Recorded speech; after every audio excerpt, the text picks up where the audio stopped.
On the other side of the world, in Namibia, the Bushmen are also starting a day of hunting, but in very different surroundings.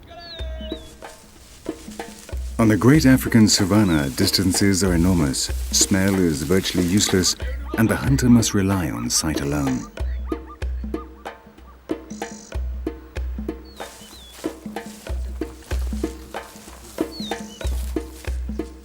Sight, and of course experience and knowledge of the terrain. The signs left behind by the passing herd speak to the Bushman. Every blade of grass provides information. Every stone conveys a message.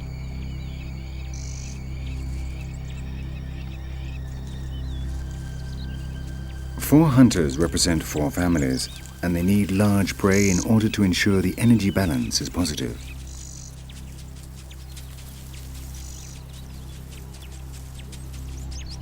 There they are, but getting close to a herd of oryx is not easy. Fortunately, they need get only close enough to reach them with their arrows.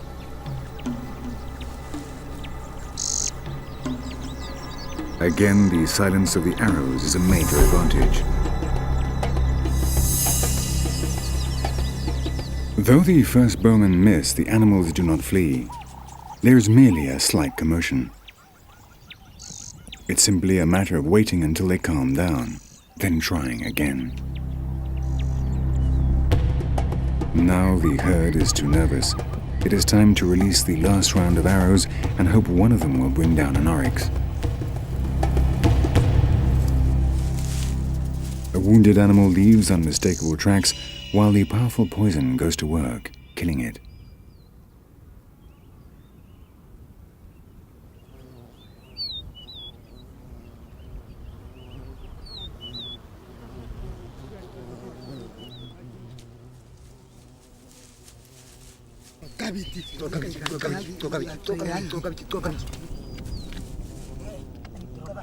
The long-awaited moment has arrived. For at least 100,000 years, this scene has been repeated countless times in Africa. As quickly as possible, they have to cut up the oryx to be able to carry the greatest quantity of meat back to the village before the flies and the hyenas claim their share. The great predator, the triumph of the brain over the claw and the hoof. Fresh meat, energy to enable the body to function. The essence of life and of death. But Man the Hunter went further still. He needed to find meaning beyond his stomach and advanced further than any other animal had ever gone. With the blood of his prey, the ancient human clans began to think of the possible existence of superior forces, and the religious predator was born, the quintessence of human curiosity.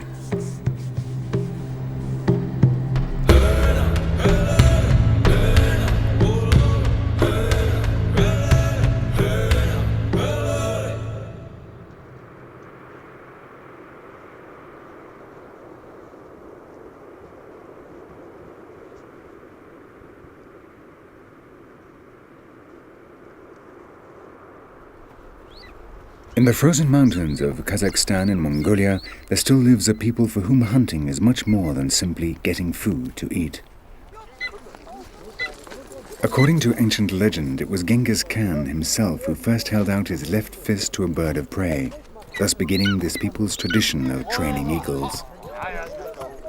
The fact is, the Kazakhs have achieved perfect symbiosis with both the horse and the golden eagle. These enormous golden eagles are all females, which are larger. They were caught in the mountain called Kan Tengri by young men using nets and trained with dedication to hunt wolves and foxes.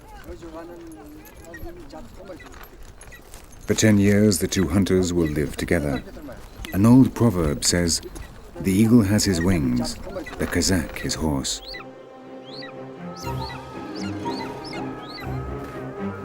A fox. Immediately, what for man is merely a dot on the horizon, alerts the visual brain of the eagles when their hoods are removed.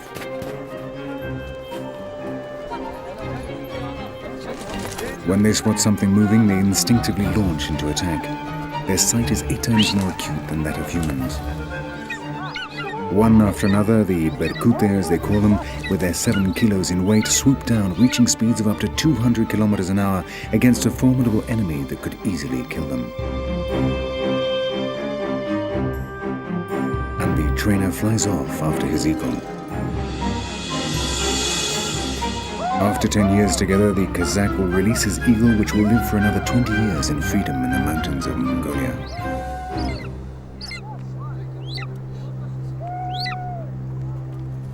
Until then, the two predators will kill together with no reward other than the greatest of all energies, friendship.